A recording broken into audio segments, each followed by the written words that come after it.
Olá, viajantes! O relato de hoje é uma história real e aterrorizante. Existe no México uma lenda dos bruxos que se transformam em animais, chamados Nahual, que para mim não é bem uma lenda, é real e assustador, pois existem muitos relatos sobre esses seres. Eu sou a Clara Paula, sejam muito bem-vindos à viagem ao desconhecido. Vamos ao relato. Não era o meu gato. Meu nome é Cristina. Eu sempre fui uma adolescente rejeitada pelo meu jeito de me vestir e de ser. Sempre gostei do sombrio, do metal e coisas assim nos meus tempos de colégio, o que fazia com que os outros me chamassem de estranha. Então, eu não tinha com quem falar, ou seja, eu não tinha amigos da minha idade para conversar. E isso preocupava muito a minha mãe, mas principalmente a minha tia Norma, que era meio hippie. Ela gostava de chás medicinais para tudo. Fumava aquela erva que todos vocês conhecem, a Mari, e gostava de música psicodélica. Ela dizia que me entendia perfeitamente, e isso era verdade. Ela era a única pessoa que realmente me entendia. Demonstrava interesse sem tentar mudar meu jeito de ser. Quando ela conversou com os meus pais, os convenceu de que o que eu realmente precisava era me responsabilizar por outra forma de vida. Sinceramente, eu era péssima de convívio e todas as plantas que eu comprava secavam. Não sabia a que minha tia se referia. Até o domingo seguinte, quando ela apareceu na porta com um gato enorme e peludo, chamado Silvestre, como o do desenho antigo. Ele era um frajolinha preto e branco, gordo e muito manso. Nós tivemos uma conexão imediata. Pensei que minha tia tinha tido uma ótima ideia, pois assumia a responsabilidade com suas vacinas, sua comida e sua caixa de areia. Parecia que aquele gato me conhecia a vida toda. Comprei uma mochila de viagem para levá-lo a todos os lugares. E ele nunca reclamou ou fez dramas. Ele era um bom gato. Posso dizer que o conhecia perfeitamente. Então, soube imediatamente quando algo aconteceu e tudo desabou. Apesar de morar em um bairro barra pesada, todos conheciam minha família. Então, mais do que temer os bandidos que me paravam várias vezes, havia algo que realmente me assustou. Eu saí um dia de domingo. Eu estava indo com o Silvestre para a pista de patinação, porque fazia tempo que eu não patinava. Mas um deles, conversando comigo entre palavras, tentou me convencer a não ir. Olha, não fique muito bolada, mas coisas malucas já aconteceram e acontecem na pista de patinação. Já faz um tempo que ninguém vai lá. Muitos dos que foram lá para queimar as patas do diabo, simplesmente para jogar ovos, voltaram quase chorando. É sério, eu não me atrevo a ir sozinho, pois sei que tem algo muito ruim naquele lugar. Melhor você não ir, e muito menos sozinha. Quando ele terminou de dizer, o cara me deu a clássica saudação com o punho fechado e saiu de cabeça baixa. Pensei que se ele quisesse flertar comigo, essa era a maneira mais estranha e original que eu já tinha visto. Mas era verdade, aquele lugar parecia muito escuro, mesmo sendo dia. Estava adornado com centenas de grafites de anos e anos, mas não olhei de perto. Dei a volta na pista para ver pelo lado de fora e só consegui ver um cachorro enorme e muito estranho, e outro que parecia que estava doente, e não havia absolutamente ninguém ao lado deles. Os cachorros não conseguiam me cheirar àquela distância. Isso era ilógico. O fato é que o cachorro doente começou a latir para mim. A princípio pensei que tinha sarna ou algo parecido, mas depois vi que era aquela raça pequena. Eles parecem ter uma cara um tanto feia. Depois o enorme cachorro se levantou, e eu vi algo muito estranho. Os olhos dos dois cães eram vermelhos. Eu sei muito bem, pelo meu pai, que é professor de biologia, que os animais podem ter muitas cores de olhos, mas os mamíferos nunca têm uma cor vermelha. O fato é que não me mexi, porque nunca pensei que os cães fossem me atacar.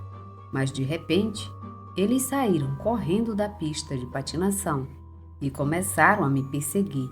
Corri o tempo todo, mas mesmo as pessoas me vendo não fizeram nada. Até os outros cachorros não se aproximaram deles, não latiram para eles, e isso me deixou com mais medo ainda. Uma imprudência me salvou dos cachorros. Eu pensei que estavam com o vírus da raiva. Atravessei a avenida com o sinal verde e, na verdade, quase fui atropelada. Mas graças a isso, aqueles cães malucos não me perseguiram mais. E com isso, pensei que tinha sido um susto aleatório e que tudo ficaria bem. Eu não dei a mínima importância. Eu nunca pensei que deveria me preocupar com isso. Me dediquei a estudar, meu ânimo melhorou e isso fez com que, na escola, começassem a conversar comigo. Foi quando descobri que meu amigo, o maluco, tinha razão. Falaram que ele estava abandonado há muito tempo por causa daqueles cachorros. As pessoas diziam que, apesar de terem expulsado eles, eram muito ferozes a ponto do canil não poder fazer nada para levá-los embora. E até a polícia tentou acabar com eles, mas sem sucesso. O mais estranho foi que muitos animais de estimação estavam desaparecendo do bairro desde que esses dois cães chegaram. A situação me arrepiou os pelos. E para piorar ainda, algo muito estranho estava acontecendo com Silvestre, meu gato. Notei que ele rosnava enquanto olhava insistentemente pela janela. Ele estava muito irritado. Silvestre era muito desajeitado e por isso nunca saía, nem de brincadeira. E ele também sabia que aqui ele tinha tudo o que precisava.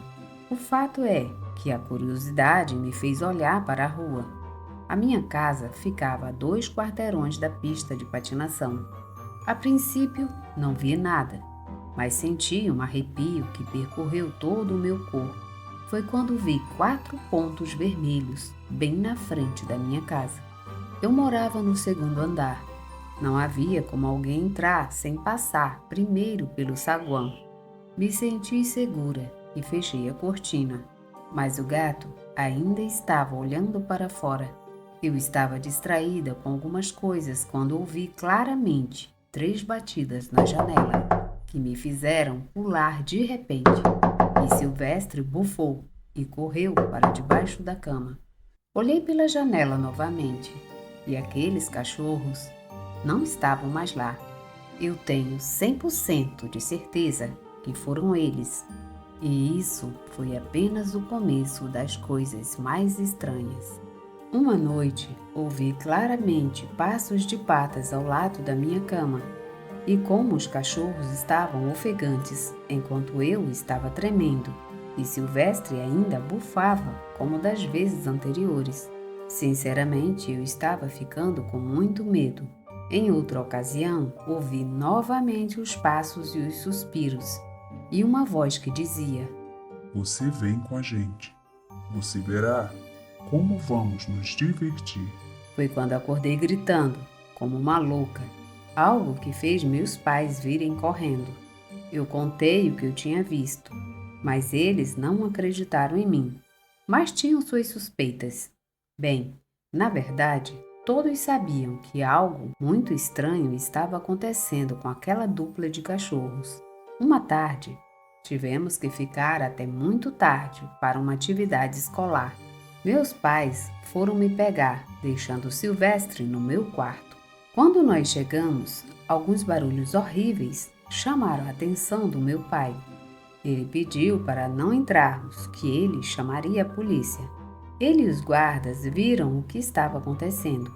Mamãe e eu não entramos até a chegada das patrulhas. Meu pai trouxe Silvestre carregado, muito ferido. Segundo a polícia, algo o havia atacado. Neste momento, não pensamos em mais nada e levamos ele ao veterinário. Ele ficou 2 semanas internado. Quando voltou para casa, ele estava se comportando mais preguiçoso do que o normal. Ele simplesmente passava mais tempo deitado, mas começou a aparecer pequenos animais mortos na porta do meu quarto. Quando percebi, não consegui contar para minha mãe. Ou ela me colocaria na rua junto com o gato. Liguei para minha tia Norma. Ela é paz e amor, como eu disse. O fato é que, quando ela entrou no apartamento, ficou extremamente nervosa. E nem preciso dizer o que ela viu quando olhou para o gato. Ela arrumou 1001 desculpas para minha mãe me deixar sair de casa. Fomos para uma lanchonete, mas lembro que quando saímos do prédio, pude ver Silvestre, olhando para fora, nos observando ir embora. Quando pedimos o que íamos beber, minha tia Norma imediatamente surtou. De onde você tirou esse gato? Respondi que foi o gato que ela me deu. Mas ela jurou e jurou de pé junto que aquele gato não era o mesmo que ela tinha me dado, que algo estranho estava acontecendo. Eu sei que minha tia Norma é um tanto excêntrica, mas ela nunca mentiu, nem teve motivos para isso. E ela é também meio bruxa. E se ela diz que algo está errado é porque está. Ela tentou me explicar em termos simples que aquele gato não era aquele que ela trouxe para casa, que tinha algo muito errado com aquele animal. E eu nunca percebi isso, até que as coisas ficaram assustadoras. Silvestre tinha olhos verdes, este tinha olhos vermelhos, e eu não percebi até a noite, quando, por algum motivo, começou a chover. E o gato não me procurou para se proteger dos raios, porque ele tinha muito medo. Olhei pela janela e pude ver aqueles 2 cachorros novamente na frente da janela. Quando olhei para trás para ver o gato, já não estava mais lá. Aquela noite a luz se apagou e sons podiam ser ouvidos por todo o apartamento. O meu pai nunca bebe.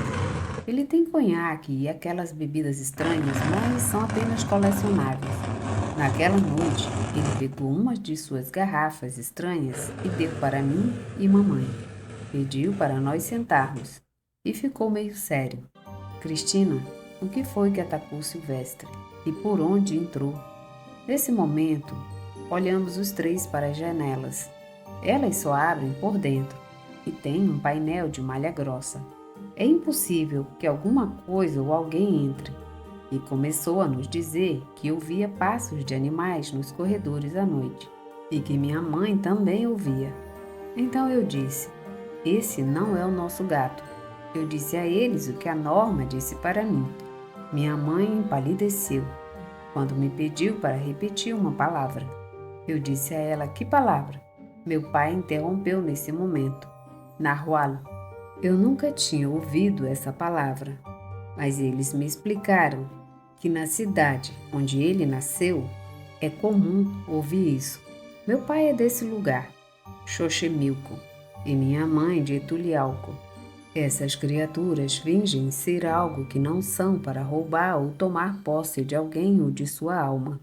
Foi aí que lembrei que toda vez que eu ficava deprimida, conversava com o gato sobre o quanto eu queria desaparecer. Caramba, meus pais estavam em alerta. Não importa o que acontecesse, não devíamos deixar o gato entrar, mas não soubemos como. Mas ele já estava dentro, olhando para nós, com aqueles olhos vermelhos aterrorizantes. Lentamente, meu pai chamou ao vigia e pediu aos seus companheiros que nos tirassem do apartamento para que fôssemos para outro lugar. Ele não disse nada na frente do gato. Fomos para a casa de Norma e já estava nos esperando. O meu gato havia morrido. O que voltou para casa conosco foi outra coisa. Algo maligno que queria nossas almas, pelo que os adultos me contaram. Eu sabia que era algo muito sério. Os narwhals, normalmente, aparecem nos povoados e províncias. Mas é quase um fato que nessa parte da cidade do México ainda existe, disseram os guardas. Norma preparou várias coisas e ervas para tirar esse mal da nossa casa. A noite toda eles ficaram arranhando portas e janelas. E Norma vive de uma forma privada. Não tinha como conseguirem entrar, mas foi assim. Os guardas ficaram e presenciaram tudo. Um deles disse: "Não importa, não é a primeira vez que ouvimos falar disso.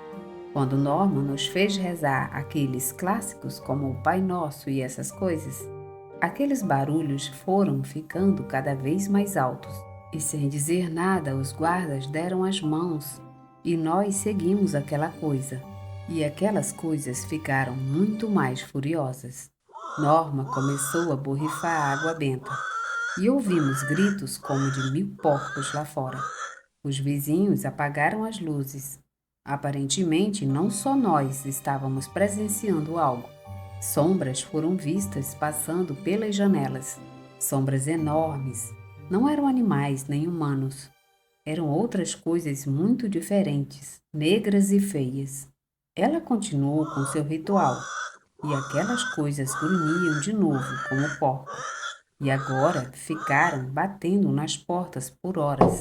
Ela estava expulsando essas coisas, até que todos gritamos de medo quando ela mesma abriu a porta e jogou um grande punhado de sal neles. Aquelas bestas que não víamos saíram fugindo, aterrorizados, jogando potes e latas de lixo em seu rastro. Norma estava exausta, mas finalmente sorriu. Ela havia se livrado daquelas presenças que nos perseguiam. Por segurança, não voltamos para o apartamento, até que Norma foi limpar todo o lugar. Eles sabiam que tia Norma estava preparando um ritual para limpar o nosso apartamento. Então foram até a casa dela para nos aterrorizar e fazer com que ela desistisse. E por segurança, não voltamos para o apartamento até que Norma foi limpar todo o lugar. Meu pai deu uma grande gorjeta aos guardas, que não nos deixaram sozinhos até o dia seguinte. Aparentemente, Norma também foi ao rinque de patinação, porque vimos que uma das suas velas estava acesa lá, e os cachorros não estavam mais. Quando cheguei ao meu quarto, ele estava vazio. Silvestre não estava mais. Eu tinha ficado muito apegada àquele gato. Agora havia proteção para as portas e janelas. Até os vigias colocaram algumas nas entradas e saídas do prédio. Com o passar dos dias, os vizinhos finalmente aceitaram que viam e ouviam coisas estranhas. O tempo passou e começamos a nos adaptar à nova vida sem o Silvestre. Mas as coisas estavam longe de acabar. Uma noite, nós simplesmente ouvimos um gato miando na rua, mas não dava para ver nada ou o que era. Os vizinhos do outro lado da rua também disseram que não conseguiram descobrir de onde vinham os barulhos. Meu pai entrou assustado. Simplesmente disse: "Amanhã vamos embora desta casa." E não disse mais nada. Deixamos a mudança para pegar depois. Nos mudamos para uma casa ao lado da paróquia de São Cosme e Damião. Finalmente, meu pai abriu uma garrafa e bebeu quase metade, de uma só vez. "Por favor, sentem-se." Foi lá que ele nos contou que quando chegou ao quarteirão, ouviu o gato miando. Mas como todo mundo, ele não conseguia ver nada. Antes de entrar em nosso antigo prédio, havia um semáforo. Quando ele ouviu algumas vozes lhe dizendo ao mesmo tempo: "Venha conosco, você vai se divertir muito." Ele olhou para trás e viu o cachorro doente e o outro cachorro enorme e Silvestre na lateral do carro. Mas os três estavam de pé sobre duas pernas, como gente, e rindo diabolicamente, olhando fixamente para ele. Eles o encaravam com seus olhos vermelhos infernais. Quando ele terminou de nos contar isso, meu pai se ajoelhou e começou a chorar. É muito traumático ver um narwhal, mas é muito pior quando isso te persegue. Felizmente, nunca mais os vimos. e percebemos que aquela maldita coisa na realidade não era mais meu gato Silvestre. Fim desse relato. Obrigada por ouvir o relato. Não esqueçam de deixar o meu like, compartilhem, comentem e se inscrevam no canal. Obrigada e até a próxima viagem.